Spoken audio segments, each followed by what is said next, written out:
তায়েফের প্রায় 9 বছর পর হযরত আয়েশা সিদ্দিকা রাদিয়াল্লাহু তাআলা আনহা একদিন আল্লাহর রাসূলের পিঠের উপরে মালিশ করতেছেন।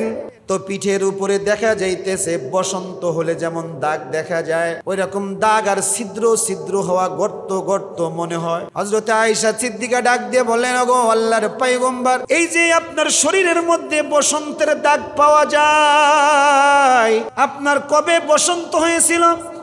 আল্লাহর পয়গম্বর স্মৃতি অন্যদিকে রোমন্থন করে চোখ থেকে পানিগুলো বের হয়, ডাক দিয়ে বলে, আয়েশা রে, এটা বসন্তের কোনো দাগ না। আমি কালেমার আহ্বান নিয়ে তায়েফবাসীকে যখন কালেমার দাওয়াত দিতে গিয়েছিলাম, তায়েফবাসীর মানুষগুলো আমাকে এতটাই পাথর নিক্ষেপ করেছিল, পাথরের সুস পরিমাণ এই কোনাগুলো আমার দেহের মধ্যে গেঁথে যাইতো, এতটাই গেঁথে যাইতো যে এক সাহাবী বলেন, আল্লাহর পয়গম্বর যখন তায়েফ থেকে আসে তো আমি তার শরীর থেকে পাথরগুলো তুলতেছিলাম। যখন শরীর থেকে পাথরগুলো তুলতেছিলাম তো দেখতাম শরীরের ভিতর থেকে রক্তগুলো সব বের হয়। তার মানে পাথরের কুচি কুচিগুলো আল্লাহর রাসূলের শরীর মুবারকের মধ্যে বিদ্ধ হয়। ওগো আয়েশা, যেই দিন আমার শরীরের মধ্যে পাথরের কুচিগুলো বিদ্ধ হয়েছিল, ওই দিনটা আমি এখনো ভুলতে পারি না। এরপরও যখন মনে পড়ে যায় তো আমার চোখ থেকে পানি বের হয়। এইরকম পরিস্থিতির মধ্যে আল্লাহর রাসূলকে যখন ফেরেশতারা ডাক দিয়ে বলে, ওগো আল্লাহর পয়গম্বর, আপনি অনুমতি দেন এই তায়েফবাসীর 2 প্রান্তের এই পাহাড় দিয়ে তায়েফবাসীকে পিষে মেরে ফেলি। আল্লাহর পয়গম্বর বলে, না জিবরাইল, না, এই মানুষগুলো আমি মুহাম্মদকে আজকে চিনি নাই, কিন্তু এমন একটা দিন আমার সামনে আসবে যেই দিন এই মানুষগুলোর ঔরসের মানুষগুলো আমি মুহাম্মদকে নবী হিসেবে গ্রহণ করবে। সুবহানাল্লাহ। এদেরকে মারার দরকার নাই। আল্লাহর রাসূল সাল্লাল্লাহু আলাইহি ওয়াসাল্লাম মুহাব্বত প্রকাশ করছেন, কাফেরদের প্রতি মুহাব্বত প্রকাশ করছেন, প্রতিবাদ করেন নাই। 13 বছর যখন হিজরত করে চলে আসছেন মদিনাতে, এবার আল্লাহ তাআলা জিহাদের আয়াত নাজিল করছেন। জিহাদের আয়াত কখনো মক্কাতে নাজিল হয়নি, মদিনাতে নাজিল হয়েছে। কেন? ওগো আল্লাহর পয়গম্বর, আপনি 13 বছর ওয়াজ করছেন, আপনি মাইর খাইছেন, প্রতিবাদ করেন নাই, আর কতদিন প্রতিবাদ না করে বসে থাকবেন? এবার যখনই মার দিবে তখনই উল্টা আপনিও তাকে মার দিবেন। এটা হচ্ছে আল্লাহ তাআলার ঘোষণা। কখন? 13 বছর পরে, যে যখন হিজরত করছেন মদিনাতে, তখন ক্বালান নবী সাল্লাল্লাহু আলাইহি ওয়াসাল্লাম, মান সাল্লা আলাইয়া মাররা সাল্লাল্লাহু আলাইহি আশারা মাররা। আল্লাহর পয়গম্বর বলেন, যেই আল্লাহর গোলাম, আমার উম্মতের মধ্যে যেই উম্মত একবার আমি মুহাম্মাদের উপরে একবার দুরূদ পাঠ করবে, সাল্লাল্লাহু আলাইহি আশারা মাররা, আল্লাহ তাআলা তার উপরে 10টা গুনাহ মাফ করবেন, 10টা রহমত নাজিল করবেন। তার মানে রাসূলের উপরে একবার যদি আমি আপনি দুরূদ পাঠ করতে পারি, আল্লাহ তাআলার পয়গম্বর বলেন ওই বান্দার উপরে আল্লাহ তাআলা 10টা রহমত নাজিল করবেন। মুফাসসিরিন ইকরামরা বলেন 10টা রহমত, তার মানে 10টা রহমত নেকি নাজিল করবেন, সওয়াবের মধ্যে 10টা নেকি আসবে, আর জান্নাতের 10টা দরজা বুলন্দ হবে, আর আল্লাহ তাআলা তার গুনার জিন্দেগি থেকে 10টা গুনাহ পৃথিবীর জমিন থেকে মিটায় দিবেন। সুবহানাল্লাহ। একবার যদি দুরূদ পাঠ করা হয় 3টা লাভ, জান্নাতের 10টা দরজা বুলন্দ হয়, আর জিন্দেগির মধ্যে 10টা রহমত নাজিল হয়, আর জিন্দেগিতে যত গুনাহের কাজের মধ্যে লিপ্ত ওই গুনাহ থেকে আল্লাহ তাআলা 10টা গুনাহ তার জিন্দেগি থেকে বিলুপ্ত করে দিবেন। তার মানে একবার যদি দুরূদ পাঠ করা হয় তো বান্দার উপরে আল্লাহ তাআলা 3টা পুরস্কার নামায় দেয়। সুবহানাল্লাহ। তো দুরূদ এমন একটা ইবাদত, যে ইবাদতের বেলায় মুফাসসিররা বলেন বান্দা যদি নামাজ আদায় করে তো নামাজ কার জন্য পড়ি আমরা? আল্লাহর জন্য। ইন্না সলাতি ওয়া নুসুকি ওয়া মাহইয়ায়া ওয়া মামাতি লিল্লাহি রাব্বিল আলামিন। আমরা নামাজ পড়ি আল্লাহর জন্য, আমরা রোজা রাখি আল্লাহর জন্য, আমাদের হায়াত, আমাদের মৌত সব কিছু আল্লাহর জন্য। দিন কায়েমও যদি করি সেটাও আল্লাহর জমিনে, আল্লাহর দিন কায়েম করে আল্লাহর জন্য। সব ইবাদতের মারজা হলো আল্লাহ। সব ইবাদত আমরা আল্লাহ কেন্দ্রিক করি, কিন্তু একটা ইবাদত, অর্থাৎ আমি নামাজ পড়ি, নামাজের মধ্যে আল্লাহ শামিল হয় না, আমি শামিল হই। আল্লাহর জন্য পড়ি, আল্লাহ নিজে শামিল হয় না। রোজা আমি রাখি, আল্লাহ রোজা রাখে না। তার মানে রোজার মধ্যে আল্লাহ শামিল না, আমি শামিল। আমি আল্লাহর জন্য রোজা রাখি। দান সদকা আল্লাহ করে না, আমি করি। এই ইবাদতের মধ্যে আমি শামিল, আমার আল্লাহ শামিল না। বিভিন্ন ভালো ভালো কাজগুলোর মধ্যে আল্লাহ নিজে শামিল না, কিন্তু আমি শামিল, আমি আল্লাহর জন্য করি। কিন্তু জমিনের মধ্যে এমন একটা ইবাদত, যে ইবাদত বান্দাও শামিল এবং আল্লাহ নিজেও শামিল হয়ে যায়, সুবহানাল্লাহ। সেটা হচ্ছে রসুলের উপর দুরূদ পাঠ করা। এজন্য আল্লাহ তাআলা কোরআনুল কারীমের মধ্যে বলেও দিয়েছেন, ইয়া আইয়ুহাল্লাযীনা আমানু সাল্লু আলাইহি ওয়া সাল্লিমু তাসলিমা। আমরা পড়ি না দুরূদ? বিভিন্ন মিলাদের মাহফিলে গেলে দেখবেন যে হুজুররা দুরূদ পাঠের আগে এই আয়াতটা পড়ে। আল্লাহ তাআলা ঈমানদারদেরকে বলতেছেন যে এটা এমন একটা ইবাদত, যে ইবাদত আল্লাহ তাআলা ইন্নাল্লাহা ওয়া মালাইকাতাহু, নিশ্চয়ই আল্লাহ তাআলা এবং তার ফেরেশতারা, ইসাল্লুনা আলান নবী, তারা কি করে? তার নবীর উপরে দুরূদ পাঠ করে। সুবহানাল্লাহ। তো আল্লাহ নিজে বলতেছেন আল্লাহ এবং তার ফেরেশতারা নবীর উপরে দুরূদ পাঠ করে। তার মানে এটা এমন একটা ইবাদত, যে ইবাদত আল্লাহ নিজে শামিল আছেন। সুবহানাল্লাহ। তাহলে মানুষ হিসেবে, উম্মত হিসেবে আমার এটাও করণীয় যে আমি যেন আমার রসুলের উপরে দুরূদ পাঠ করি বেশি বেশি। যত বেশি বেশি দুরূদ পাঠ করা যায়, তো আল্লাহর মহব্বত, রসুলের মহব্বত দিলের মধ্যে পয়দা হয়। আর রসুলের মহব্বত যখন দিলের মধ্যে পয়দা হয়, তো আল্লাহ তাআলা তার পয়গম্বরের মাধ্যমে কিয়ামতের ময়দানে রসুলের মাধ্যমে সুপারিশ করিয়ে বান্দাকে বিনা হিসাবে জান্নাত নেওয়ার ব্যবস্থা করে দিবেন ইনশাআল্লাহ। আল্লাহ তাআলা আমাদেরকে কবুল করুন, সকলেই বলি আমিন। কারণ এই দুরূদ পাঠ হচ্ছে মহব্বতের প্রকাশ। আপনি মহব্বতে আল্লাহ রসুলের উপরে দুরূদ পাঠ করবেন, এটা মহব্বতের প্রকাশ। যত বেশি আপনি দুরূদ পাঠ করবেন, দেখবেন মহব্বত বাড়তে থাকবে। যার আলোচনা যত বেশি করবেন, তার প্রতি মহব্বত বাড়তে থাকে। আপনি জমিনের মধ্যেও কোনো মানুষকে নিয়ে যদি বেশি আলোচনা করেন, ভালো ভালো কথা বলেন, তো একটা পর্যায়ে দেখবেন তার প্রতি আপনার দিলের মধ্যে মহব্বত বাড়বে। কারণ কেমন জানি আপনি আপনার জবান থেকে যা করতেছেন, ওটা আপনার দিলের মধ্যে ফিরে আসতেছে। এই জন্য তাবলিগ জামাতে যারা যায়, তারা সবসময় একটা কথা বলেন, বা আমরা শুনতাম যে যদি দেওয়ালে একটা টেনিস বল মারা হয়, তো দেওয়ালে মারা হয় কিন্তু বলটা নিজের কাছে ফিরে আসে। ঠিক তদ্রূপভাবে আপনি যখন জমিনে কোনো একটা কথা কারোর কাছে বেশি বেশি বলবেন, তো ওই কথার প্রতি আপনার মহব্বত বাড়তে থাকবে। তো ঠিক তদ্রূপভাবে আপনি যদি রসুলের শানে দুরূদ পাঠ করেন বেশি বেশি করে, তো রসুলের দুরূদের প্রভাব আপনার অন্তরের মধ্যে বাড়তে থাকবে। আপনি রসুলের প্রতি আপনার মহব্বত বাড়তে থাকবে। বা মহব্বত যেন তেন মহব্বত না, যে মহব্বতে সাহাবা আজমাইনরা নিজের জিন্দিগি পর্যন্ত বিসর্জন দিতে রাজি হতেন। যে মহব্বতের কারণে নিজে মারা যাবে কিন্তু রসুলের গায়ে একটা কাটার আঘাত লাগবে না, এটাই তারা প্রমাণ করতেন। যে মহব্বতের কারণে আল্লাহর রসুলের মূর্তি বানিয়ে তার নাক কেটে ফেলা হবে, এটা বরদাস্ত করতে পারতেন না, কিন্তু নিজের জীবন্ত নাক ভেঙে দেওয়ার জন্য রাজি হয়ে যাইতেন। হযরত আমর ইবনুল আস রাদিয়াল্লাহু তাআলা আনহু মিশর জয় করার জন্য মিশরে গেলেন। এক পর্যায়ে জেরুজালেমের রাস্তায় যখন উঠলেন, জেরুজালেমের চৌরাস্তায় তখন তৎকালীন সময় ঈসা আলাইহিস সালাতু ওয়াস সালামের বিশাল একটা মূর্তি ছিল। তো এই মূর্তি কোনে একটা সময় সকালবেলায় আমর ইবনুল আস রাদিয়াল্লাহু তাআলা শুনতে পাইলেন যে ঈসা পয়গম্বরের মূর্তির নাককে নাকি ভেঙে ফেলছে। তো খ্রিস্টানদের পক্ষ থেকে আমর ইবনুল আসের কাছে খবর পাঠানো হলো, এটা মুসলমানদের কাজ, মুসলমানরা আমাদের নবীর নাক ভেঙে ফেলেছে।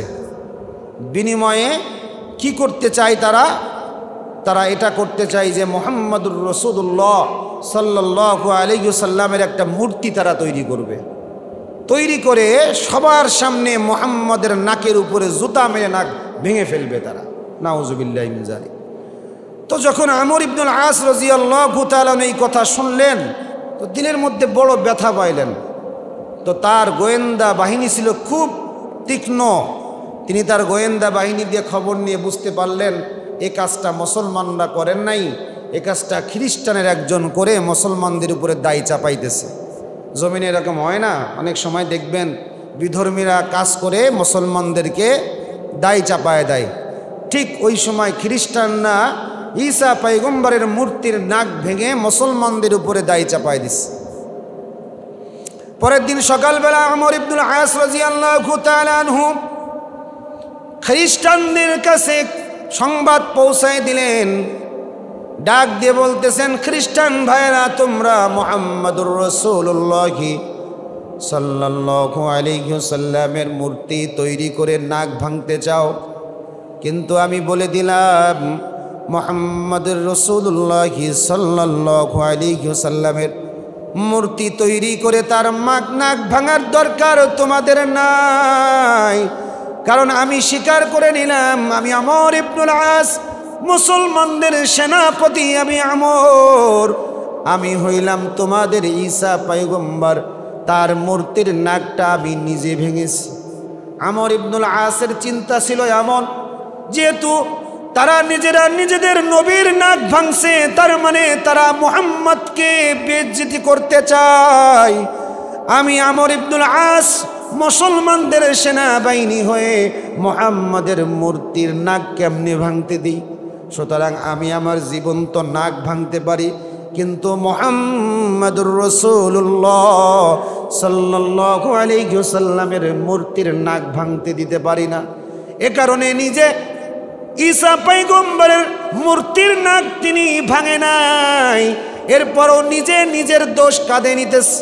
ডাক দিয়ে বলতেছে, খ্রিস্টান ভাইরা শোনো, আমি ওমর ইবনুল আস বলতেছি, আমি তোমাদের ঈসা পয়গম্বরের মূর্তির নাকটা ভাঙছি।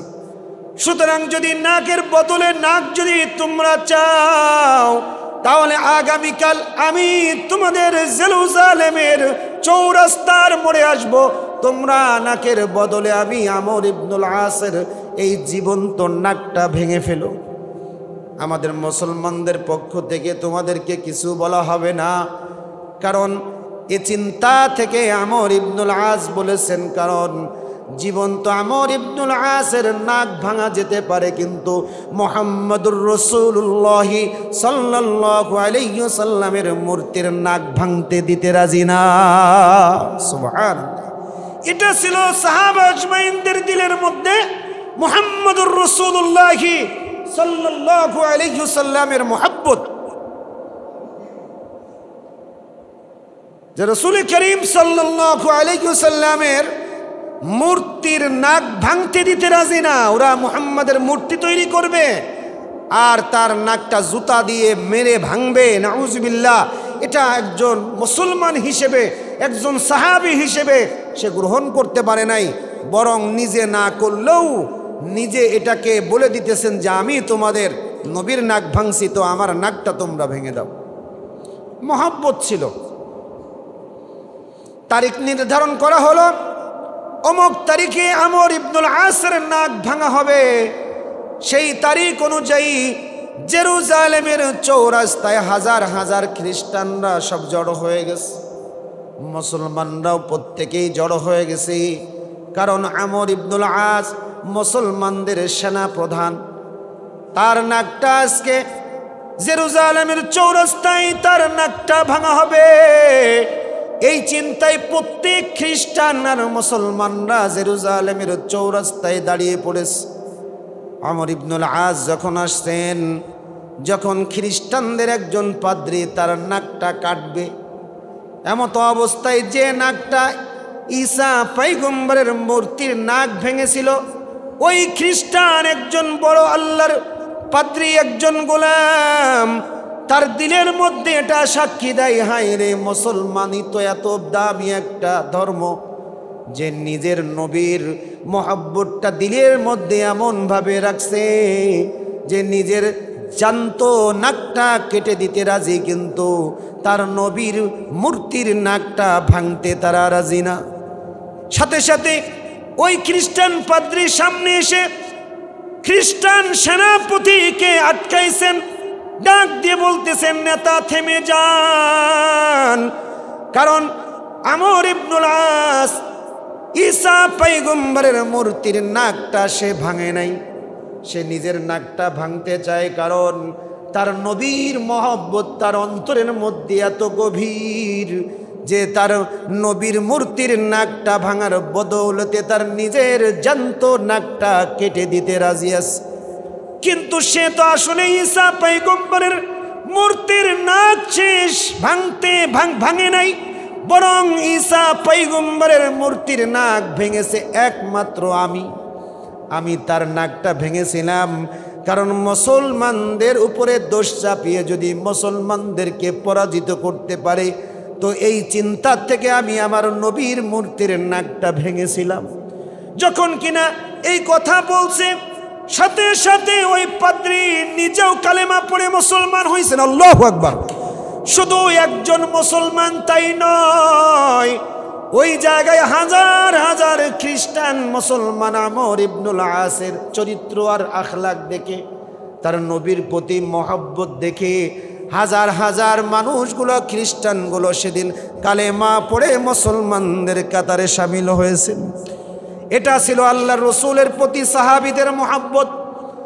আল্লাহর রসুলের মূর্তির নাক ভাঙতে তারা দিতে রাজি নয়, কিন্তু নিজের নাক খ্রিস্টানদের দ্বারা নিজের নাক কাটা দিতে রাজি আছে।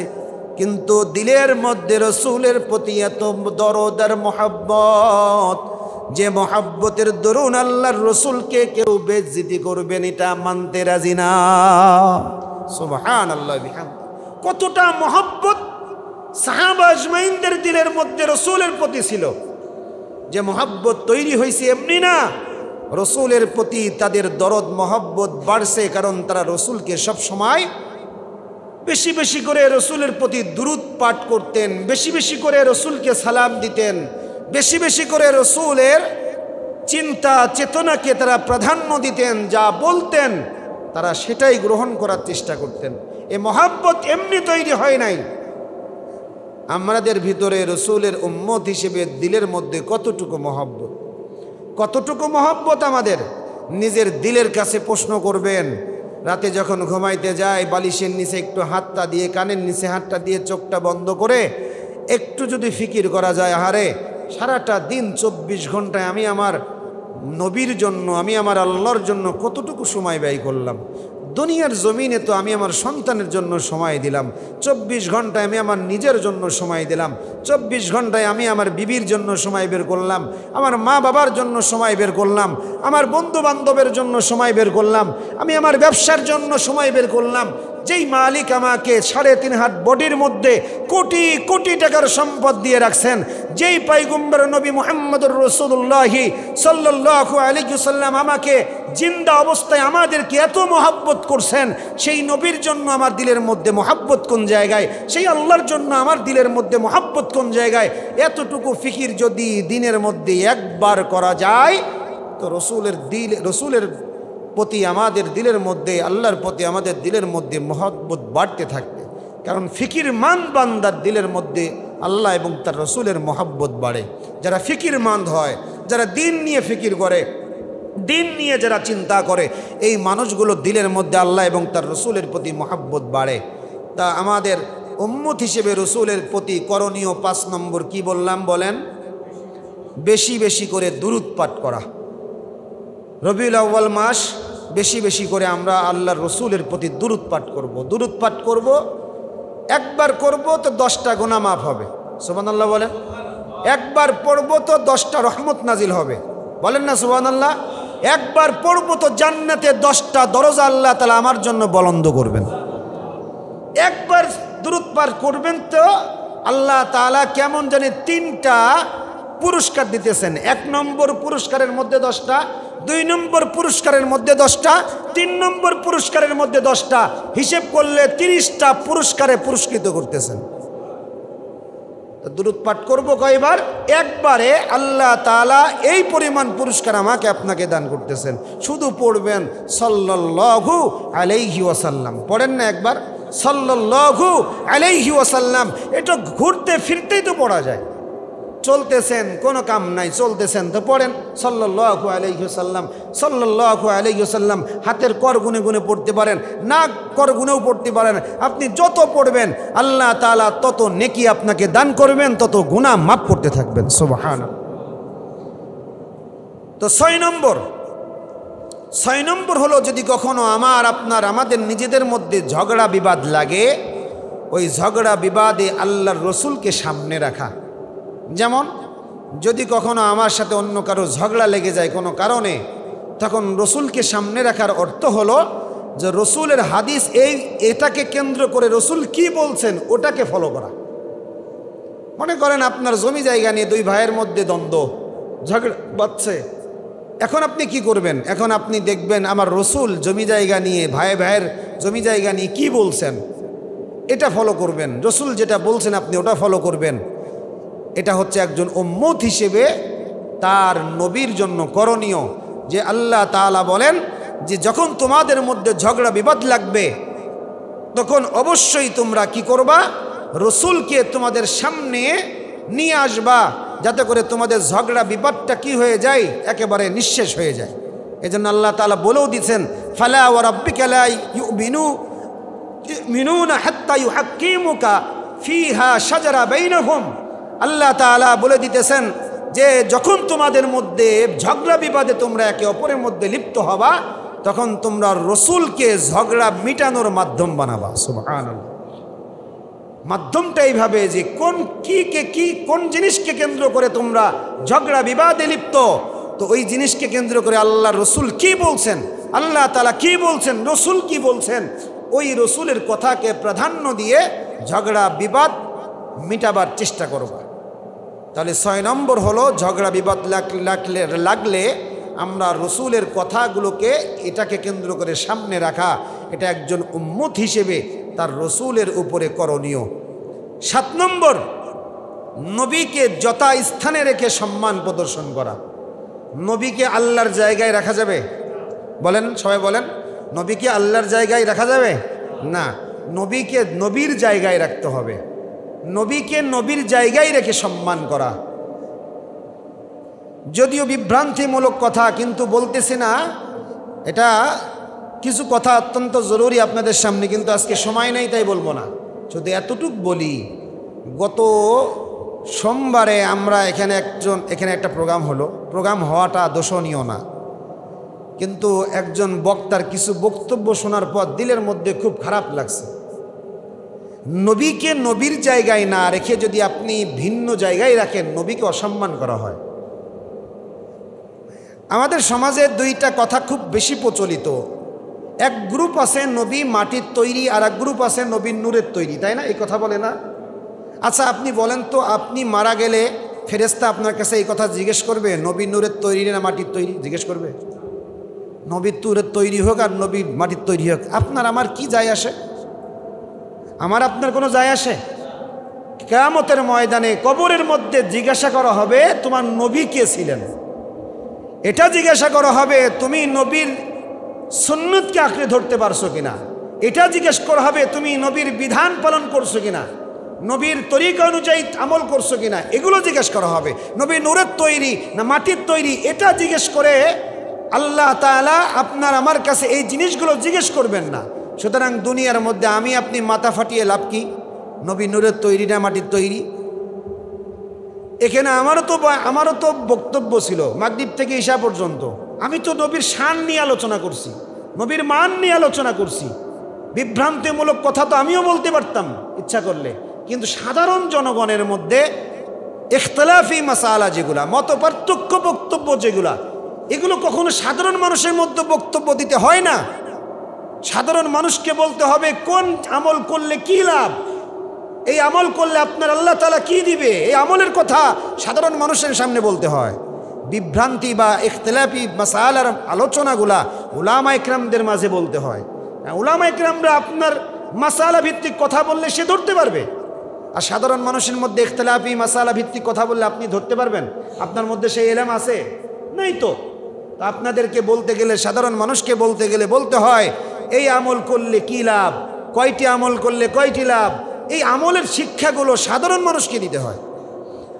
তো নবীকে তারা এমন জায়গায় নিয়ে গেছে, নূরের তৈরি, মাটির তৈরি। আমি শুধু এতটুকু বলি আপনাদেরকে, আচ্ছা বলেন, আল্লাহ তাআলা জমিনের মধ্যে ফেরেশতাকে আশরাফুল মাখলুকাত করছেন নাকি মানুষকে করছেন? মানুষ মাটির তৈরি না নুনের তৈরি? ফেরেশতা নূরের তৈরি না মাটির তৈরি? তা মানুষ যদি মাটির তৈরি হয়ে আশরাফুল মাখলুকাত হইল কেমনে? নূরের তৈরি যদি আপনার কাছে এত বেশি যদি আপনার কাছে প্রাধান্য পায়, তো আল্লাহ তাআলা তো নূরের তৈরি ফেরেশতাকে আশরাফুল মাখলুকাত করতে পারত। কথা লজিক্যালি বলতেছি কিনা বলেন? নূরের তৈরি যদি আপনি মনে করেন রসুল নূরের তৈরি, তাহলে আপনি রসুলের সম্মান নষ্ট করলেন। কারণ মানুষকে আল্লাহ তাআলা ফেরেশতার চাইতে দামি বানাইছেন। ফেরেশতা যত দামি তার চাইতে কোটি গুণ বেশি মানুষকে আল্লাহ তাআলা বানাইছেন। তো মানুষ যদি মাটির তৈরি এত দামি হতে পারে, আপনি রসুলকে নূরের তৈরি বলে অসম্মান করলেন। রসুলকে রসুলের জায়গায় রেখে সম্মান করা, রসুলকে রসুলের জায়গায় রেখে মর্যাদা দেওয়া, রসুলকে আল্লাহর জায়গায় রেখে সম্মান করা যেমনিভাবে বোকামি, ঠিক তদ্রূপভাবে রসুলকে তার সম্মানের স্থানের নিচের জায়গায় নিয়ে সম্মান করাটাও বোকামি। তো উম্মত হিসেবে রসুলের প্রতি আমাদের 7 নম্বর করণীয় যে রসুলকে রসুলের জায়গায় রেখে কি করা বলেন? সম্মান করা, মর্যাদা দেওয়া। আল্লাহ রসুলকে সাহাবা আজমাইনরা মর্যাদা দিয়েছেন তাকে তার জায়গায় রেখে। কারণ আল্লাহর রসুলের মোহাব্বত, আল্লাহর রসুলের প্রতি সাহাবীদের মোহাব্বত এবং রসুল করিম সাল্লাল্লাহু আলাইহি ওয়াসাল্লাম সাহাবীদের মোহাব্বত দেখে তার উম্মতের মোহাব্বত এতটাই তিনি দেখছেন, যার কারণে আল্লাহর রসুল শুধু সাহাবীদের না, কাফের মুশরিকদের প্রতি মোহাব্বত প্রদর্শন করছেন। একজন রসুলের সামনে আসছেন যে কাফের, তো আল্লাহ রসুল তার প্রতিও মহব্বত প্রকাশ করছেন। এটা রসুলের সুন্নাত। আল্লাহ রসুলের গোটা জিন্দেগি আল্লাহ রসুল 3 ভাগে ভাগ করছেন। কয়টা অধ্যায় বলেন জিন্দেগির মধ্যে? 3টা। প্রথম 40 বছরের একটা অধ্যায়, এরপরে 13 বছরের একটা অধ্যায়, এরপরে শেষ 10 বছরের একটা অধ্যায়। প্রথম 40 বছর আল্লাহ রসুলকে আল্লাহ তাআলা যেন ঘোষণাই করছেন, ও আমার পয়গম্বর, খবরদার আপনি আপনার শিষ্টাচার, আপনার ব্যবহার, আপনার আখলাক দিয়ে আপনি আপনার জনগণ বা আপনার উম্মতের মন জয় করেন। কেমন জানি আল্লাহ এটাই বলছেন। আল্লাহ রসুল এই 40 বছর ধরে সমস্ত মানুষের সাথে এতটাই ব্যবহার দেখাইছেন যে মক্কার মানুষগুলো রসুলকে আল আমিন বলে সাব্যস্ত করেছেন। সুবহানাল্লাহ। কাফেররা পর্যন্ত রসুলের কাছে সম্পদ গচ্ছিত রাখত, মাল সম্পদ, যে মুহাম্মদ এটা তোমার কাছে রাখো, কারণ তোমার কাছে রাখলে আমানতের হিফাজত হবে, অন্যের কাছে গেলে আমানতের খেয়ানত হতে পারে। আল আমিন বলতেন, বিশ্বাসী বলতেন। প্রথম 40 বছর।